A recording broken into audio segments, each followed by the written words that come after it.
Hii ni EMP Africa Radio. Tumesikitika kwa sababu msiba sio mdogo. Africa Radio. Msiba huu ni mkubwa. Mheshimiwa Lukuvi alikuwa ni mbunge senior, lakini alikuwa ni waziri senior. Kafanya mambo makubwa sana kwenye mkoa wetu wa Iringa. Ameleta mchango mkubwa sana wa kimkoa na jimbo lake la Isimani. Kwa hiyo hiki kifo kwanza hatukuamini, tukajua labda ni mitandao tu. Lakini tulivyokuja bungeni wameahirisha vikao, ndo tukaamini kumbe kaka yetu, baba yetu, kiongozi wetu ameondoka. Kwa hiyo sisi wana Iringa leo tumepata msiba mzito, lakini Mheshimiwa Lukuvi alikuwa ni mtu anapenda maendeleo. Alikuwa anapenda umoja.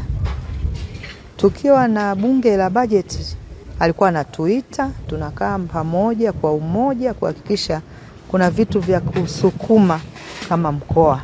Tunakumbuka tumekuwa na miradi mikubwa sana, ujenzi wa barabara ile ya kwenda katika mbuga zetu za Ruaha National Park ambayo inakwenda kwenye jimbo lake. Tumekuwa na ujenzi wa airport. Tumekuwa na ujenzi wa mradi mkubwa sana wa umwagiliaji.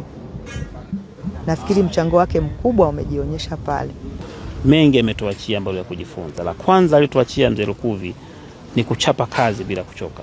Hata jana wakati hali yake pengine inaanza kubadilika, mzee Lukuvi alikuwa kazini.